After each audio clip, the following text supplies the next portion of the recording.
Jamani, habari ya asubuhi. Sasa na mawanda mapana sana ya kuzungumzia. Natumaini muda utaturuhusu, lakini yale ambayo sitasema niko tayari kuyajibu kupitia kwenye maswali yenu.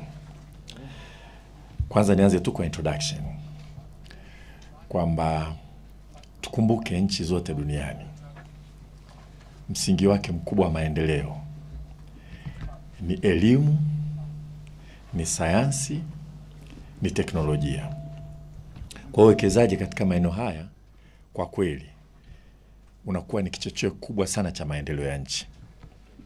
Chukua mfano tu, sisi wakati tunapata uhuru mwaka 61 na muungano 64, utasikia watu wanazungumza kwamba South Korea na Tanzania zilikuwa zinalingana. Sasa hivi South Korea imeshaenda mbali sana. South Korea wakati ule uwekezaji wake katika elimu ulikuwa mbali sana kulingana na Tanzania. Tulilingana kwenye kipato karibia, lakini tulitofautiana sana katika uwekezaji katika mtaji rasilimali watu. Na ndio msingi wa wao kwenda kwa kasi zaidi, kwa sababu sisi wakati tunapata uhuru mwaka 61 tulikuwa hata hatuna chuo kikuu hapa nchini. South Korea walikuwa paka na maandishi yao. Walikuwa wamewekeza sana kwenye sayansi na teknolojia. Mfano mwingine wa haraka, Norway. Wakati mwaka 1900 Norway, Sweden, Finland kati ya nchi ambazo Ulaya zilikuwa zinaonekana maskini zaidi. Lakini hatimaye sasa hivi ukiangalia maendeleo ya watu ya hizo nchi, kigezo cha Human Development Index, karibia muda wote nchi ya kwanza duniani ni either Sweden au Finland au Iceland au Norway. Kilichobadilisha hizi nchi sio rasilimali za asili, ni uwekezaji katika elimu, sayansi na teknolojia. Na profesa mmoja ameandika vizuri sana. Ukiangalia Norway sasa hivi wanatumia rasilimali zao kwa sababu wana teknolojia yao, kwa sababu waliwekeza kwenye elimu, sayansi na teknolojia. Ndio msingi wa mabadiliko ya nchi yao, kuliko maporomoko ya maji walionao na gesi na petroli, kwa sababu wasingeweza kuvuna rasilimali zao kama hawakuwekeza. Na mfano wa mwisho ni nchi yetu tu za Afrika. Tulitawaliwa na wakoloni kwa sababu walituzidi tu kwenye teknolojia ya vita. Walikuja hapa na magobore kwanza na mizinga, mamerekebu makubwa ya kivita. Sisi bado tulikuwa na mishale na mikuki. Kwa ilikuwa rahisi sisi kutudhibiti. Kwa ili nchi iendelee, lazima iwekeze sana kwenye sayansi na teknolojia. Na msingi mkubwa wa sayansi na teknolojia uko kwenye elimu. Kwa leo nazungumzia sekta hii ya elimu, lakini nitagusia vile vile mambo ya sayansi na teknolojia ambayo yako chini ya wizara yetu. Mimi kwa kweli niwaambie Watanzania wenzangu kwamba nchi yetu katika kipindi cha awamu ya 6 chini ya uongozi wa Mheshimiwa Dr. Samia Suluhu Hassan, hatua kubwa sana na maamuzi mazito sana yamefanyika hasa katika elimu. Na nitaelezea yaliyofanyika katika sayansi na teknolojia. Ni mazito yaliyofanyika, maamuzi ambayo yanahitaji ujasiri mkubwa.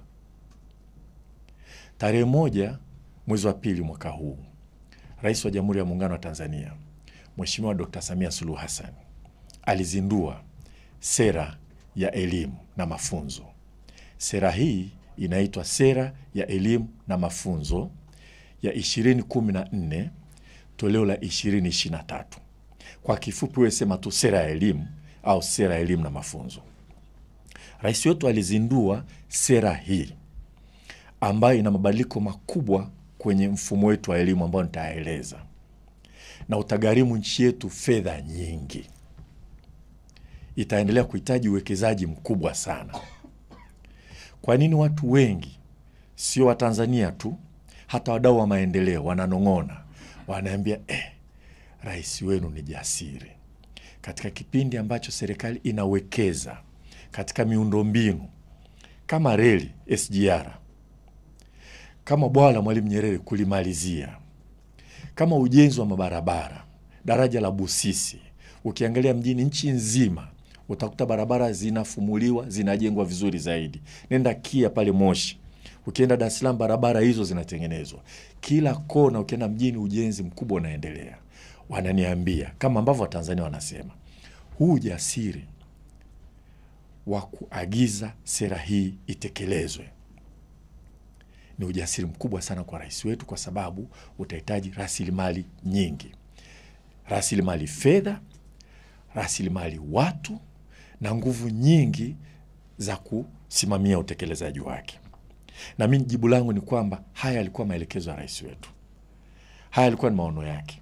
Na kwa sababu mara nyingi sisi Wizara ya Elimu, Sayansi na Teknolojia tunapewa maua yetu katika swala hili, niwakumbushe tena watu wote wa Tanzania, wakati rais wetu Mheshimiwa Dr. Samia Suluhu Hassan analihutubia bunge tarehe 22 mwezi wa 4 2021, mimi nilikuwa sio waziri wa elimu,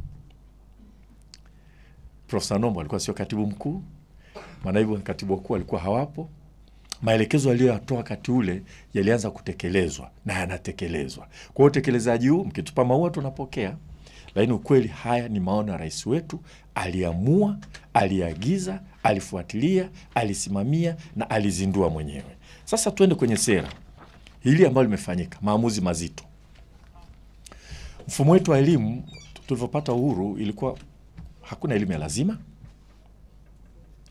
Lakini miaka 60 kule katikati ilikuwa unaweza kusoma pa darasa la 4 ukaacha kwenda kusoma. Lakini ilikuwa sio lazima uende shule. Ilikuwa sio lazima. Elimu ya lazima ilikuja wakati wa Mwalimu Nyerere. Na alivoleta elimu ya lazima, mabadiliko ya kwanza ilikuwa ni kuondoa darasa la 4 kama terminal end ya elimu kupeleka darasa la 7. Na ulikuwa ni uamuzi wa kijasiri kweli kweli kwa nchi aliyorithi ambayo ilikuwa haina chuo kikuu. Chuo kikuu cha kwanza kilianzishwa kama University College of Dar es Salaam, lakini kwa College of University of London mwaka 61, makao makuu ya Chama cha Mapinduzi pale Lumumba. Kwa nchi ambayo ilianzia kule, watu wenye degree chuo kikuu walikuwa wazidi kama 10, sijui kama walikuwa wanafika, lakini akaweka elimu ya miaka 7 na akaifanya ya lazima. Baada hapo tumeendelea mpaka sasa hivi kwamba miaka 7 ni elimu ya lazima. Sasa tumefika mahali rais wetu Mheshimiwa Dr. Samia Suluhu Hassan, chini ya mageuzi ambayo tunayafanya, elimu ya lazima sasa inatoka kuwa miaka 7 kwenda miaka 10. Kwamba kila mtoto wa Kitanzania kwa amri, na sheria tunabadilisha, kwa amri lazima akae shuleni kwa miaka 10. Na tunajua watoto wanaanza shule wakiwa na miaka, darasa la kwanza watakuwa waanze preschool, lakini darasa la kwanza miaka 6. Kwa ile miaka 7, ukaa miaka 7, umeanza miaka 6, unamaliza shule ukiwa na miaka 13. Hasa miaka 13 akiacha shule, hamna sheria ya kumlazimisha asome, hamna sheria ya kumkimbiza mzazi, japo tunakimbiza nao, lakini kwa kweli bila sheria. Halafu mtoto asipoajiriwa, tunasema elimu yetu watoto waajiriwe miaka 13. Na sisi tumesign kwenye Sustainable Development Goals za dunia 2015. Tanzania UN pale tumekubali kwamba tutatoa elimu mpaka sekondari. Lakini tulikuwa hatujafika huko. Na hii sera, na niseme ukweli, ya 2014 ambayo yenyewe ndio ilianza kusema kwamba elimu ya lazima itoka miaka 10, utekelezaji wake ulikuwa na kigugumizi. Nchi hii ina kazi kubwa sana. Kuna mambo mengi sana ya kufanya. Bado kuna kazi kubwa ya kupanua madarasa, shule, kuajiri walimu, mabarabara ya kujenga Tanzania nzima. Kwa hiyo mtu yote ukiwa pale lazima utakuwa na gugumizi. Miaka 10 tena? Si subiri. Ndio maana sera hii inaitwa Sera ya Elimu na Mafunzo 2014 toleo la 2023. Kwa sababu hiki ninachosema kilikuwepo 2014. Sio kipya. Kilikuwepo. Utekelezaji wake sasa. Tunahitaji reli nzuri kwa ajili ya kusafirisha bidhaa. Tunahitaji umeme wa uhakika kujenga bwawa la Mwalimu Nyerere.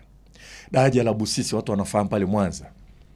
Na vitu vingine chungu mzima, ujenzi wa mabarabara. Lazima kwa sababu njema tu unaweza kusema hili lisubiri. Nadhani kwa rais wetu alisema, kama unadhani elimu ni gharama, jaribu ujinga, utagundua hailipi. Tuwekeze hata kama ni gharama kubwa. Kwa sasa kuanzia 27-28 elimu ya lazima Tanzania itakuwa miaka 10, itagawanywa kama ifuatavyo. Kutakuwa na preschool, elimu ya awali, tumesema ni muhimu, hatujasema ni lazima. Kwa sababu tunapenda kuwe na miundombinu ya kutosha ili tuseme ni ya lazima. Kwa hiyo tumesema ni muhimu kwenye sera. Lakini sasa ni lazima mtoto aingie darasa la kwanza mpaka la 6 atakuwa amemaliza elimu ya msingi. Lakini hajamaliza kusoma. Kwa 2027 28 elimu ya msingi itakuwa miaka 6. Mwaka huo kutakuwa na wale wanaomaliza darasa la 7 na wanaomaliza darasa la 6. Kutakuwa na double cohort ili tutokea mwaka 1960. Tuta overcome vile vile kwa njia mbalimbali. Halafu baada hapo lazima aende kidato cha kwanza, cha pili, cha tatu, cha 4 kwa amri. Mzazi lazima umpeleke mpaka kule. Asome. Amalize. Baada ya hapo tungependa aendelee kusoma. Tutajitahidi. Lakini sheria yetu itaishia hapo. Atamaliza kidato cha 4 akiwa na miaka 16. Kwa sababu ataanza na miaka 6 darasa la kwanza, jumlisha 10 ni 16. Walao huyu anaweza akasema ngoja niende VETA ngapate ujuzi niajiriwe. Walao huyu anaweza akafikiriwa kwamba sasa hivi anaweza akaweza kujiajiri. Kwa hili swala moja kubwa ni muhimu nilisema, kwa sababu mara nyingi pamoja na kulisema sana tunaulizwa maswali. Kuna nini kwenye mageuzi? La kwanza hilo 2027 28 elimu ya lazima Tanzania kwa kila mtoto miaka 10. Kwa amri ya sheria, kwa sababu tunapitia sheria ya elimu ya mwaka 1978 pamoja na mabadiliko mbalimbali yaliyofanyika, tunakuja na sheria ambayo itahakikisha kwamba kila mzazi mtoto wake lazima aende mpaka pale. Lakini kuna mambo mengine sitoweza kuyataja yote katika mabadiliko haya. Moja, kwenye elimu ya sekondari sasa kutakuwa na mikondo miwili. Ya mtoto akishamaliza darasa la 6, hata sasa hivi tumeshaanza kutekeleza, lakini tutaona mtoto atasoma la kwanza, la pili, la 3, la 4, la 5, la 6. Anaenda sekondari. Atakuta kuna upande huu na kuna upande huu. Upande mmoja ni mafunzo ya amali, elimu ya amali, mwingine ni elimu jumla. Kwa hiyo mtoto kwa kushauriana na wazazi na walimu wake watajadiliana, utachagua unaenda mkondo upi. Ukienda elimu jumla utakuwa na baadhi ya masomo ya ujuzi lakini machache. Masomo mengi yatakuwa ni yale ya nadharia, unajifunza, unasoma. Mpaka kidato cha 4 kwenye elimu jumla. Baada ya kidato cha 4 ukiendelea unaenda high school kwa miaka 2. Yaani form 5 na form 6. Ngoja nirudie tena. Ukifika darasa la 6 utakuta njia panda. Lazima uchague. Naenda mkondo wa elimu ya amali au naenda mkondo wa elimu jumla. Ukienda mkondo wa elimu jumla kutakuwa na masomo ya vitendo ya kukusaidia wewe kuajiriwa na kuajirika. Lakini kutakuwa na masomo ya nadharia vile vile. Kwa sababu nayo ni muhimu. Hatutokaa tuyaache hayo. Tutakusoma additional mathematics, kusoma trigonometrics, complex number na vitu kama hivyo. Hatutoviache kwa sababu ni muhimu sana. Tena muhimu sana saa hizi wakati tunazungumzia akili unde. Dunia inaenda kwa kasi. Kwa hiyo hatuachi hiyo. Kutakuwa na wanaoenda huko. Ukienda mkondo wa elimu jumla utasoma kidato cha kwanza, cha pili, cha 3, cha 4. Ukitoka pale high school ni miaka 2, form 5 na form 6. Baada hapo unaendelea. Kwa mfumo huu wa kwenda elimu jumla tunaita ni 1 bracket, yani elimu ya awali, 6, 4, 2, 3 plus kwenda chuo kikuu miaka 3 kuendelea mbele. Lakini ukiamua kwenda kwenye elimu ya amali, ukienda mkondo wa elimu ya amali badala ya elimu jumla, kule kuna masomo ya ufundi na ufundi stadi. Kwa pamoja tunaita mafunzo ya elimu ya amali. Ni ufundi na ufundi stadi. Ufundi ni technical. Ufundi stadi ni vocational, ya kawaida. Ukienda huku unapunguziwa masomo ya nadharia, unaongezewa masomo ya vitendo. Kama ni ufundi, kama ilivyokuwa Ifunda Technical Secondary School au Tanga Technical Secondary School au Moshi Technical Secondary School au Bwiro Technical Secondary School. Kama umeamua kuchukua amali aina ya ufundi, na kule lazima uwe mzuri kweli kweli kwenye hisabati na kwenye sayansi, mzuri kweli kweli. Ukienda mafunzo ya amali aina ya ufundi, ukitoka kule form 4 una cheti kizuri kinachokuandaa tayari kwenda polytechnics. Utakuwa umejifunza mambo ya electrical, umejifunza building, construction na kila kitu. Kwa kuna dozi nzito kidogo pale ya kusoma. Na ukimaliza form 4 unapata cheti sio cha Baraza la Mitihani Tanzania tu. Unapata pia cheti kinachotolewa na NACTIVATE, ambalo ni baraza linalosimamia mafunzo ya elimu ya ufundi na ufundi stadi. Watu wengi wanaita cheti cha VETA, lakini actually ni cheti cha NACTIVATE. Na hicho ni cheti cha hali ya juu kama umesoma amali ufundi.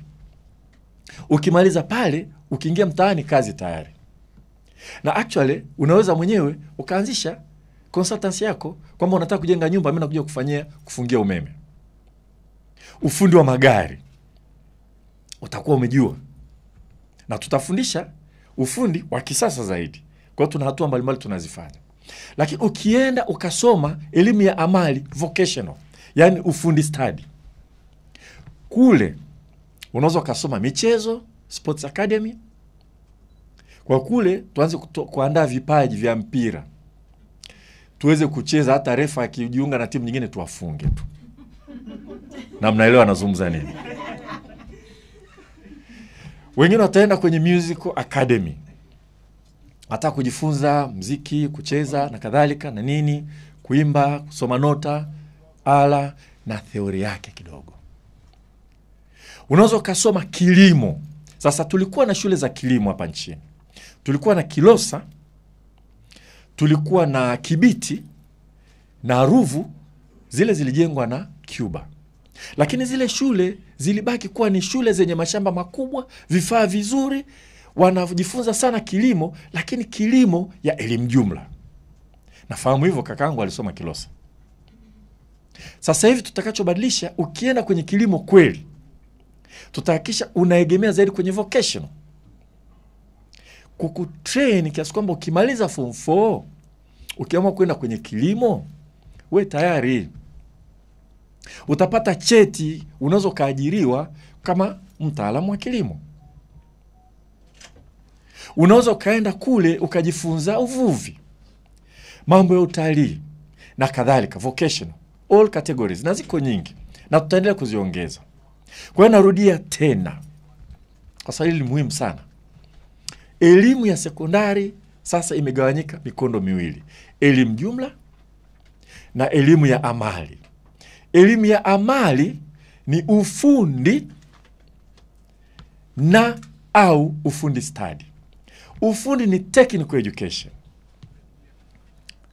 Ufundi study ni vocational, mafunzo ya kazi nyingine ukiacha technical skills. Kwa kilimo, ufugaji, uvuvi, utalii, ukarimu, mambo kama hayo.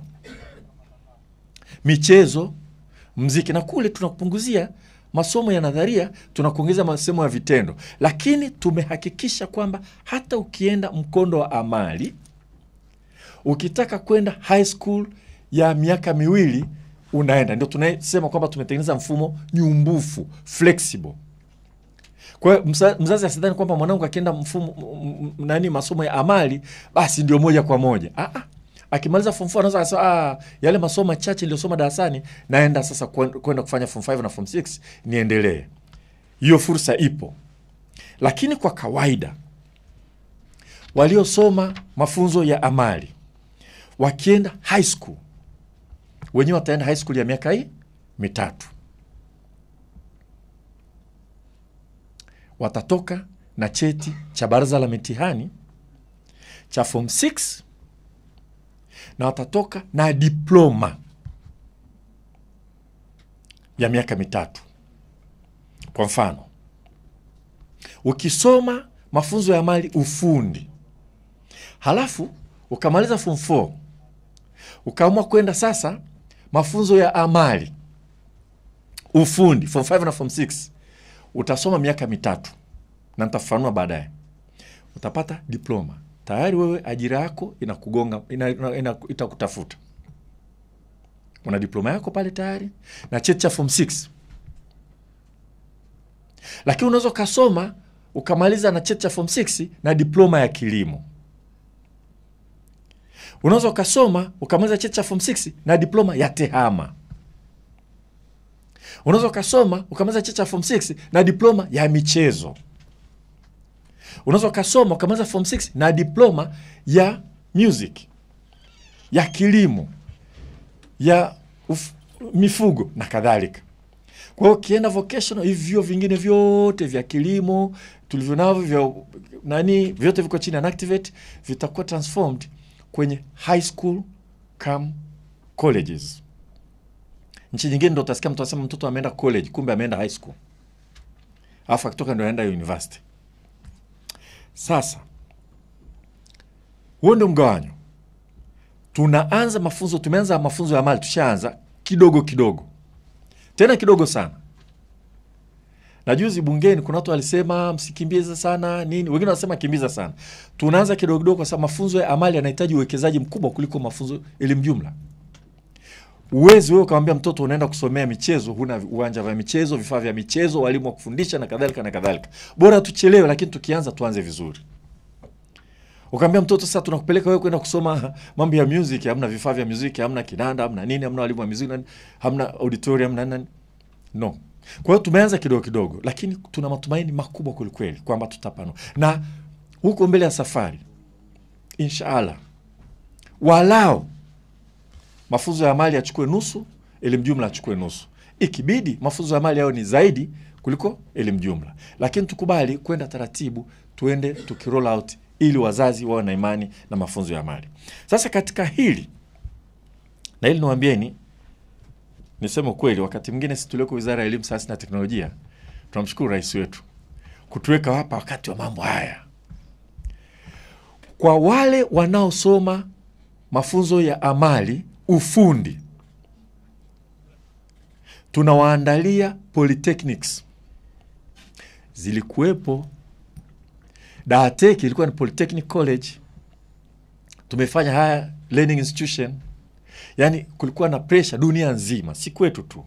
Polytechnics zinajigeuza kuwa university, kutoa degree. Na kuna sababu zake za msingi. Lakini tumeluzi sana.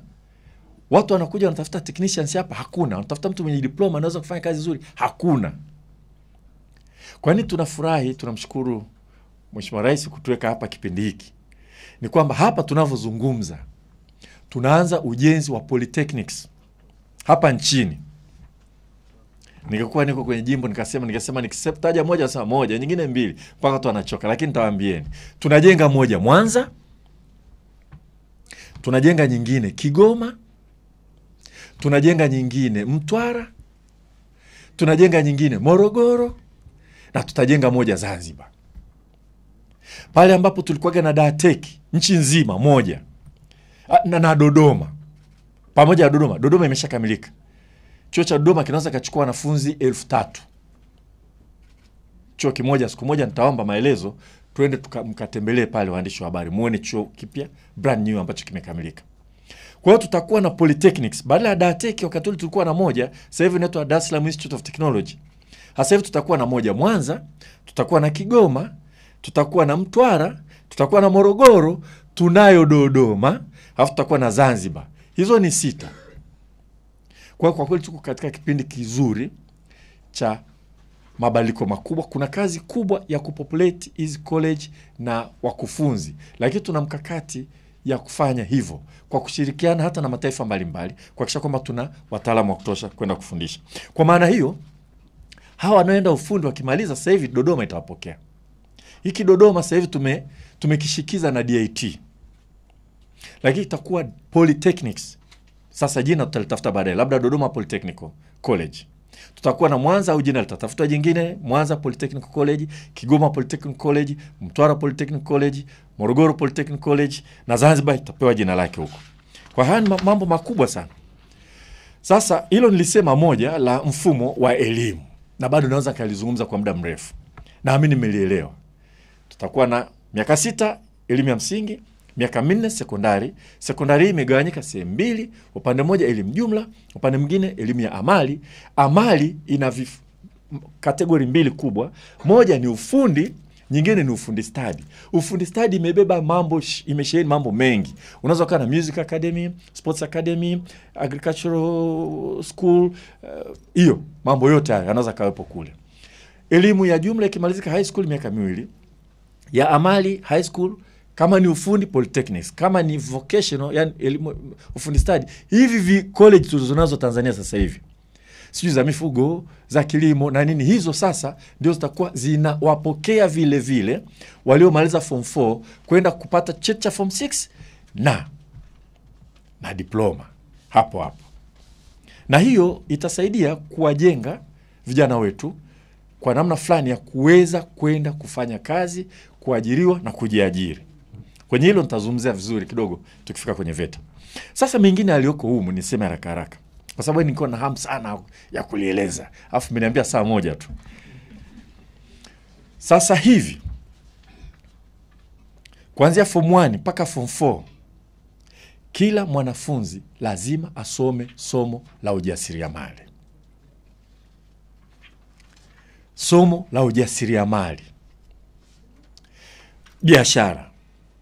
Lakini litafundishwa kwa namna ambayo itamwezesha akimaliza form 4 akasema, mimi nimesoma amali bwana, mimi ngoja nikaanzishe kampuni yangu. Ajue BRELA nini, TRA unapoenda kupata TIN number kwa sababu gani, uwekaji wa fedha, kumbukumbu za fedha. Shaban Robert alisema mali bila daftari hupotea bila habari. Unawekaje kumbukumbu, unaendaje benki, unakopaje, unaangalia nini cha kufanya na kadhalika na kadhalika na kadhalika. Hilo tunamuandaa darasani. Kwa lazima, ni somo lazima ulisome. Kama ambavyo lazima usome Kiswahili, lazima usome hisabati. Kwa hiyo ni somo jipya na la lazima. Na sio comments ilivyokuwa inafundishwa wakati ule. This time ni biashara, kwa maana ya kukuandaa kuwa mjasiriamali. Uelewe. Uwe na zile vitu muhimu vya kusoma. Pili, katika masomo yetu tumezamisha kitu kinachoitwa coding. Kiingereza nasema we embedded coding. Coding ni ile language ya kusaidia kuweza kuprogram kwenye kompyuta. Kwa kuanzia shule ya msingi nini tunachombeza, labda tuseme kuna chombeza. Unaweka huku na huku bila wewe kujua, lakini unapelekwa. Unachopeka. Thank you. Unachopeka. Na unachombeza vile vile. Umo. Kwa hiyo unachopeka kwa kuandaa, kwa sababu language ya kompyuta huko tunakoenda ni mandatory. Hatuwezi kuepuka. Kompyuta ina evolve, technology inakwenda kwa kasi, lakini lazima tukache hapo. Swala jingine muhimu labda niliseme ni lugha. Ndugu zangu, kati ya vitu ambavyo vinaonyesha kwamba tuna kazi ya kupanda mlima wa elimu ni kwamba ukimfundisha, kama mtoto amesoma kuanzia darasa la 4 nadhani Kiingereza mpaka la 7, afu akitoka hawezi kuongea Kiingereza, si dalili nzuri. Na sio dalili nzuri tu kwenye lugha, ni dalili mbaya kwenye masomo mengine yote. Ni dalili ya ubora wa elimu. Lakini sasa hivi Kiingereza kitafundishwa kuanzia darasa la 1. Lakini kinafundishwa tofauti na ambavyo tumekuwa tukifundishwa.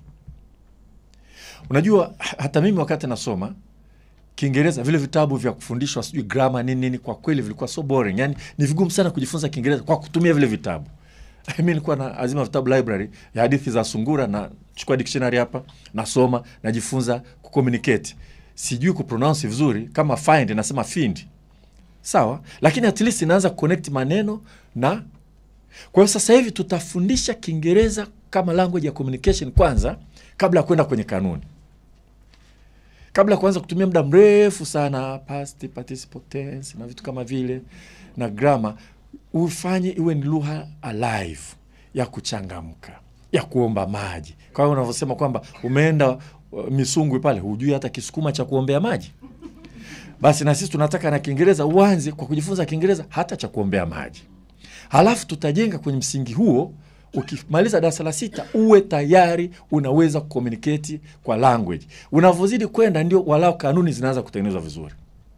Kwa sababu hata unavyojifunza lugha nyingine, uende kwa kujifunza zile kanuni sana tu. Unaenda kujifunza kuongea, tena unaboronga lakini walao unajua ukitaka kuomba maji unasemaje? Mnyiramba unasema nilompa manze makukopa, au sio? Unajifunza afu hujajua kingine chochote. Ukisema unasemaje unasema you guy.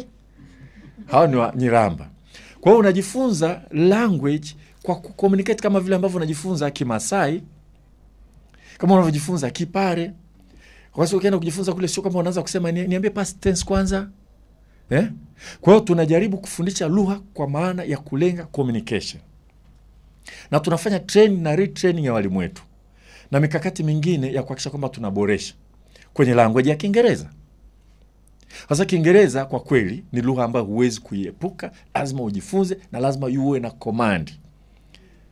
Si kwamba kujua Kiingereza ndio elimu, la hasha, lakini Kiingereza ni nyenzo. Lakini zaidi ya hapo tumeongeza masomo ya lugha. Kuanzia shule ya msingi, pakiwepo mwalimu na wanafunzi wenye nia ya kupenda kusoma, anaweza kaongeza somo la ziada la Kiarabu. Na hilo litafurahisha watu wengi. Kiarabu lugha kubwa Afrika na duniani. Kwa watu wengi watapenda, lakini wengine kwa sababu hata za imani tu kwamba mwanangu bwana akienda shuleni huku walao Kiarabu akitapotea, atakuwa na nafasi ya kusoma Kifaransa. Kifaransa lugha kubwa kama somo la ziada, sio la lazima.